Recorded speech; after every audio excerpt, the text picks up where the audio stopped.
एक शेर जंगल के सभी जानवरों को हरा सकता है क्योंकि वो उन सभी जानवरों से ज़्यादा ताकतवर होता है। लेकिन तब क्या होगा जब कोई शेर से भी ज़्यादा ताकतवर जानवर उसके सामने आ जाएगा। सिंपल सी बात है, शेर हार मानकर अपना रास्ता बदल लेगा।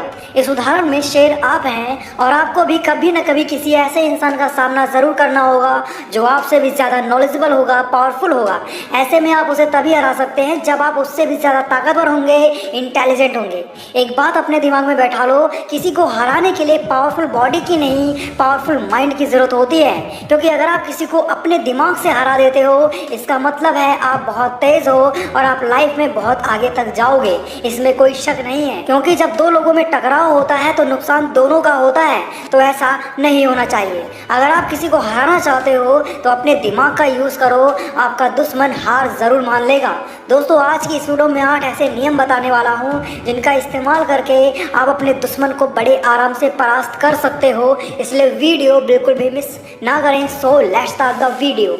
सबसे पहली बात, सामने वाले की बातों को नोटिस करो। वो कोई ना कोई ऐसी बात ज़रूर कहेगा जो उसे परास्त करने के लिए काफ़ी है। अगर सामने वाला इंसान आपसे 4 कदम आगे है, आपकी हर बात का उसके पास तोड़ है, तो ऐसे में आप उसे तभी बीट कर सकते हो जब आप उसकी ही कही हुई बात को गलत साबित कर दोगे। और आप ऐसा तभी कर सकते हो जब आप उसे ज़्यादा बोलने का मौका दोगे। जब वो आपसे ज़्यादा बोलेगा तो वो कोई ना कोई ऐसी बात ज़रूर बोल देगा जो उसे परास्त करने के लिए काफ़ी होगी। बस आपको उसकी गलती पहचाननी होगी।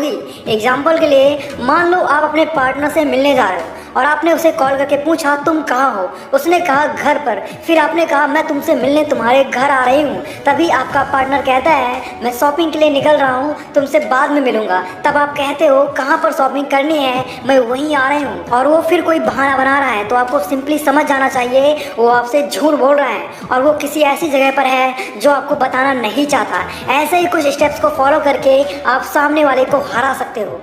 दूसरी बात है, किसी को हराने के लिए आपको किसी से उलझना नहीं है। सिर्फ उसे ये फील करवाते रहना है कि उसके बुरे बिहेवियर से ना तो आप दुखी होने वाले हैं और ना ही आप हार मानने वाले हैं। देखिए, सामने वाला कितना भी पावरफुल क्यों ना हो, अगर आपका सेल्फ कॉन्फिडेंस मजबूत है तो वो हार जरूर मान लेगा। बहुत से लोग दूसरों के खराब बिहेवियर से, उनकी जली कटी बातों से बहुत जल्दी दुखी हो जाते हैं, अंदर से टूट जाते हैं और उनका सेल्फ कॉन्फिडेंस खत्म हो जाता है।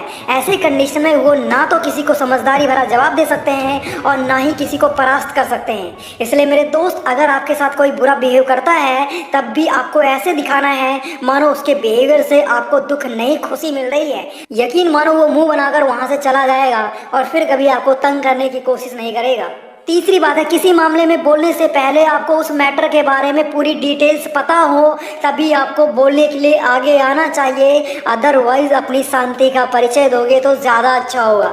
आपने नोटिस किया होगा, कुछ लोग जितना बोल जाते हैं उतना ज्ञान उनके पास होता नहीं है और बाद में वो लोग गलत साबित हो जाते हैं। तो ऐसा नहीं होना चाहिए। अगर आपके पास उस चीज़ की, उस मैटर की जानकारी है, तभी आपको उसके बारे में कुछ कहना चाहिए और तभी कहना चाहिए जब ज़रूरी हो। अगर ज़रूरी ना हो तो आपके चुप रहने में ही आपका सबसे ज़्यादा फायदा है। देखिए, जब आप आधी अधूरी नॉलेज के साथ जितना जल्दी किसी काम को करना शुरू करते हो, उतना ही जल्दी वो काम बंद हो जाता है, सिर्फ आपकी वजह से। इसलिए अगली बार से अगर आप किसी को बातों में हराना चाहते हो तो आपको तभी बोलना है जब आपके पास उस चीज़ की प्रॉपर नॉलेज हो। चौथी बात है, चुप रहकर भी अपने दुश्मन को परास्त किया जा सकता है।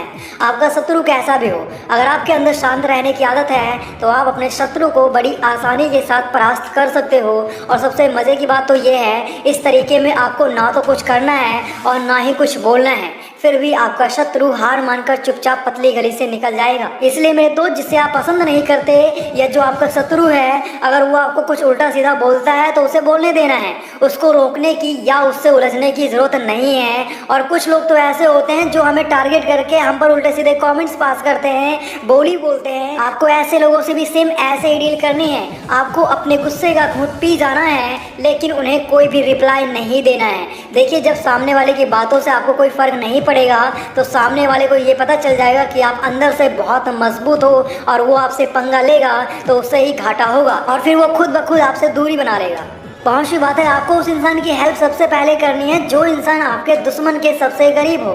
इस दुनिया में ऐसा कोई इंसान नहीं जिसे दूसरों की मदद की ज़रूरत ना हो। ऐसे में आपको उस इंसान की हेल्प ज़रूर करनी चाहिए जो इंसान आपका भी खास हो और आपके शत्रु का भी खास हो। ऐसे में होगा ये, आपका शत्रु उस इंसान की हेल्प करने से चूक जाएगा और उसे कहीं ना कहीं अपनी नाकामयाबी पर अफसोस ज़रूर होगा। और आपके ऐसा करने से उन लोगों में आपकी पकड़ भी मजबूत होगी। साथ ही जब भी आपको कोई हेल्प चाहिए होगी वो आपकी हेल्प ज़रूर करेंगे और वो लोग जहाँ भी जाएंगे सिर्फ आपकी ही तारीफ करेंगे, जिससे आपके शत्रु की सुलग जाएगी और हो सकता है वो आपको परेशान करने की बजाय आपके साथ मिलना चाहे। इसलिए मेरे दोस्त, आपको ऐसा कोई भी मौका नहीं छोड़ना है जिससे आपको लॉन्ग टर्म में बेनिफिट मिल सके। छठी बात है, चाहे आप जीतें चाहे आप हारें, आपको किसी भी बात की फिक्र नहीं करनी है।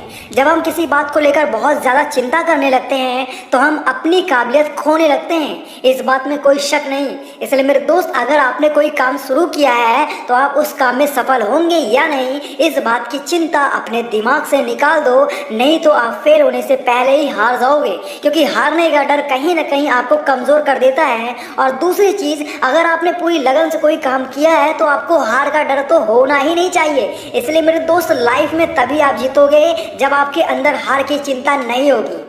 सातवीं बात है, अगर अपने शत्रु को हराना चाहते हो तो आपको खुद पर ध्यान देना चाहिए, ना कि अपने शत्रु पर। चलो माना सामने वाले को परास्त करने के लिए आपको उसके बारे में ज़्यादा से ज़्यादा इन्फॉर्मेशन पता होनी चाहिए, लेकिन शत्रु के बारे में पता होने से भी ज़्यादा ज़रूरी है आपको अपने बारे में भी पता होना चाहिए। क्योंकि अगर आप अपनी सारी एनर्जी शत्रु के पीछे ही खर्च कर दोगे तो आप अपनी किसी भी चाल में कामयाब नहीं हो पाओगे। और ऐसे में हो सकता है आपका शत्रु ये समझ जाए कि आपका सारा ध्यान सिर्फ उसी के ऊपर है। ऐसे में कोई ऐसी चाल चल सकता है जो आपको आपकी मंजिल से भटका सकती है। ऐसे में होगा ये, ना तो आप अपने शत्रु को हरा पाओगे और ना ही खुद को सफल बना पाओगे। इसलिए मेरे दोस्त, अपने शत्रु पर ध्यान देने से ज़्यादा ज़रूरी है खुद पर ध्यान देना, ताकि आप अपने आप को उस लायक बना सको कि कोई भी मुश्किल आपको झुका ना सके।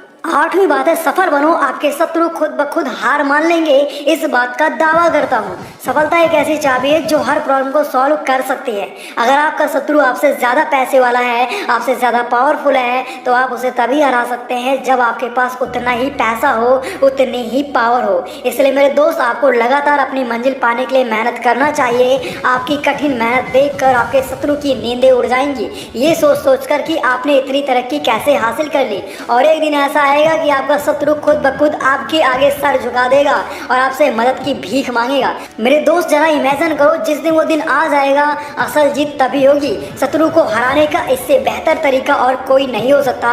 इसलिए सब कुछ छोड़कर बस इस बात पर ध्यान दो कि आप अपने आप को सफल कैसे बना सकते हो, क्योंकि आपकी सफलता ही आपकी सबसे बड़ी जीत है। और अंत में आप सभी से बस इतना ही कहना चाहूँगा, किसी को हराना चाहते हो तो दिमाग का यूज़ करो, गुस्से का नहीं, क्योंकि गुस्सा आपको सिर्फ प्रॉब्लम्स में डालता है और कुछ नहीं। और आप अपने शत्रु को गुस्से से नहीं, प्यार से हरा सकते हो। ऐसे में आपको कोई भी नुकसान नहीं होगा। इसलिए आगे से किसी के पीछे खुरापाती दिमाग लगाने से बेहतर है अपने आप को सफल बनाने में दिमाग लगाया जाए, ताकि आपका आने वाला कल हसीन हो सके। दोस्तों, वीडियो को एक लाइक ज़रूर करें और ऐसे ही अमेजिंग वीडियोज़ देखने के लिए आप हमारे यूट्यूब चैनल ज़बरदस्त गुरु को सब्सक्राइब भी कर सकते हो और इस वीडियो को अपने फैमिली मेम्बर्स के साथ जरूर शेयर करें। बाकी यार, अगर आप लोग स्मार्ट बनना चाहते हो तो लेफ्ट वाली वीडियो देखो और अट्रैक्टिव बनना चाहते हो तो राइट वाली वीडियो देखो। Thanks for watching, love you all.